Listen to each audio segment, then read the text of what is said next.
So hello every one. അപ്പോൾ നമുക്ക് ഇന്ന് ഇംഗ്ലീഷിലെ ഒരു 10 ക്വസ്റ്റ്യൻസ് നോക്കാം. നമുക്ക് ലീഗൽ വൊക്കാബുലറി നോക്കാം. അതൊരു ഇമ്പോർട്ടൻറ്റ് ടോപ്പിക്കാണ് ഹൈക്കോർട്ട് അസിസ്റ്റൻറ്റിൻ്റെ. അപ്പോൾ നമുക്ക് ഇന്നത്തെ ലീഗൽ വൊക്കാബുലറി എങ്ങനെയുണ്ടെന്ന് നോക്കാം. നമുക്ക് നേരെ ചോദ്യങ്ങളിലേക്ക് പോകാം. What is the meaning of legal term affidavit? നോക്കിക്കോ.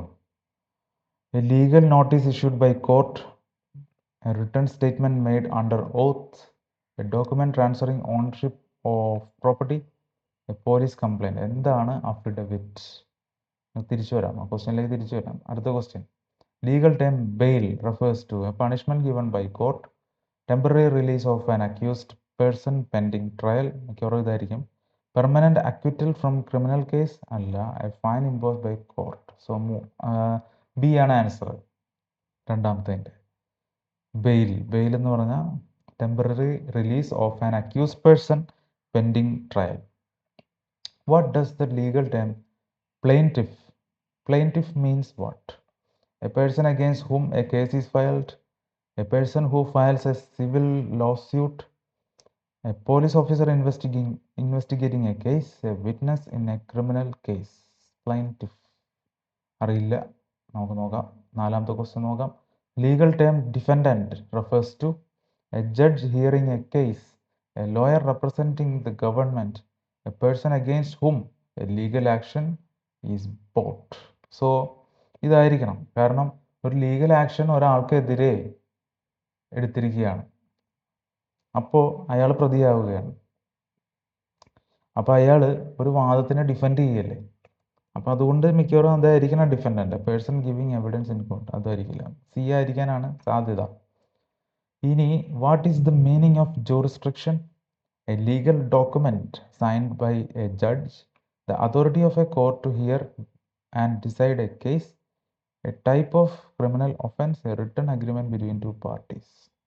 So jurisdiction B ആണ്, the authority of a court to hear and decide a case. ആറാമത്തെ, legal term verdict means a lawyer's opinion, a final decision of a judge or jury in case. അതായിരിക്കണം. Police investigation report, a legal notice issued before trial. മിക്കവാറും B തന്നെയാണ് അതിൻ്റെ answer. ഏഴാമത്തത് നോക്കാം. Acquittal means എന്താണ്? Conviction of an accused person, release of an accused after being found not guilty.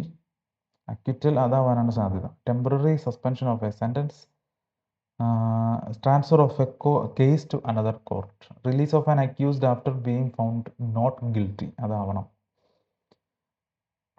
And എട്ടാമത്തെ question, perjury refers to filing a civil suit, giving false evidence under oath, signing a legal agreement and refusing to attend court. അറിയില്ല, നമുക്ക് skip ചെയ്ത് അടുത്ത ക്വസ്റ്റ്യനിലേക്ക് പോവാം. സപ്പോണ അതെന്താണ്? A court order requiring a person to appear or produce documents, a written contract between two parties, a police arrest warrant or court's final judgment. Subpoena. Okay. A court ordering requiring a person to appear before to produce documents. അത് ആയിരിക്കണം അല്ലേ? കാരണം written contract between two പാർട്ടീസിന് വേറെ എന്താ പറയുന്നത്? ഒരു contract എന്നങ്ങാണ്ടാ പറയുക. Contract written contract അല്ലേ കോൺട്രാക്ട് എന്ന് പറയുന്നുണ്ട് ഇവിടെ. അതിനൊരു പേരെന്തോ ഉണ്ട് വേറെ, സപ്പോണ ആവാൻ സാധ്യതയില്ല. പിന്നെ പോലീസ് അറസ്റ്റ് വാറണ്ടിനെ ഇങ്ങനെ പറഞ്ഞ് കേട്ടിട്ടില്ല ഈ പേര് വെച്ച്. കോർട്ട്സ് ഫൈനൽ ജഡ്ജ്മെന്റിനെ ജഡ്ജ്മെന്റ് എന്ന് തന്നെ ആയിരിക്കും പറയുക അല്ലേ, ഫൈനൽ ജഡ്ജ്മെന്റിനെ. ഇതാവാനാ സാധ്യത, നോക്കാം. Legal term litigation means A private settlement between parties, process of taking legal action through the കോർട്ട്സ്, a criminal investigation, execution of a court order. Process of taking legal action through the courts ആയിരിക്കണം litigation. Okay, നമുക്ക് answer ചെയ്യാത്ത questions ചുമ്മാ ഒന്ന് നോക്കിയിട്ട് ആൻസറുകളിലേക്ക് പോവാം. ഒന്നാമത്തെ എന്തായിരുന്നു? അഫിഡവിറ്റ് എന്താണ്? ലീഗൽ നോട്ടീസ് ഇഷ്യൂഡ് ബൈ കോർട്ടാണോ? Written statement made under oath ആണോ? ഡോക്യുമെന്റ് ട്രാൻസ്ഫറിങ് ഓണർഷിപ്പ് പ്രോപ്പർട്ടി ആണോ? പോലീസ് കംപ്ലൈന്റ് ആണോ? Legal notice issued by court ആയിരിക്കും അല്ലേ. What does the legal term plaintiff means? A person against whom a case is filed. A person who has a civil lawsuit, a police officer investigating a case എന്തായാലും ആവാൻ സാധ്യതയില്ല. ഇങ്ങനെ കേട്ടിട്ടില്ല.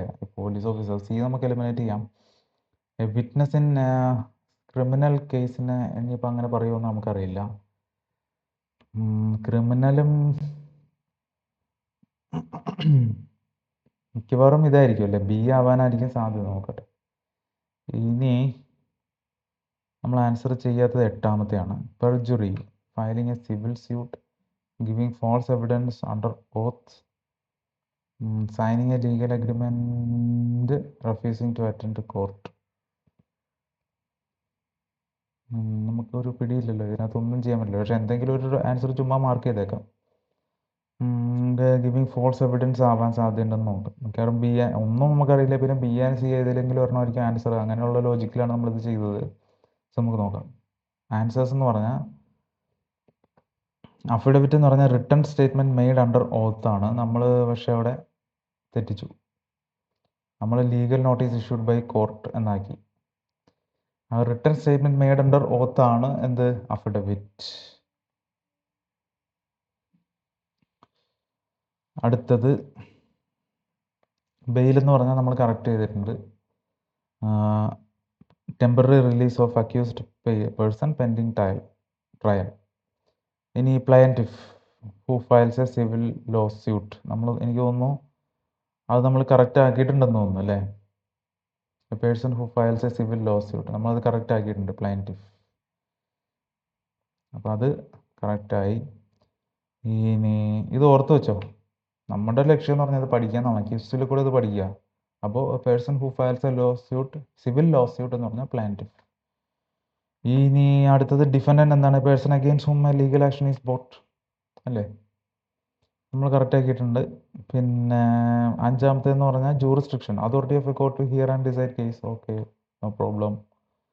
And sixth one, verdict, final decision of a judge or a jury in case. No problem, അതും ഓക്കെയാണ്.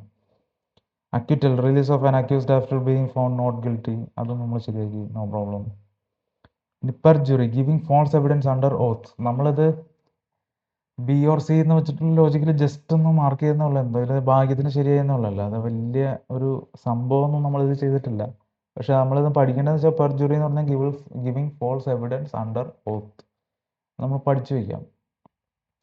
ഇനി subpoena, court ordering requiring a person to appear, ഇതും നമ്മൾ ചുമ്മാ ഒരു ലോജിക്ക് വെച്ച് ആൻസർ ചെയ്തത്, അത് കറക്റ്റായി.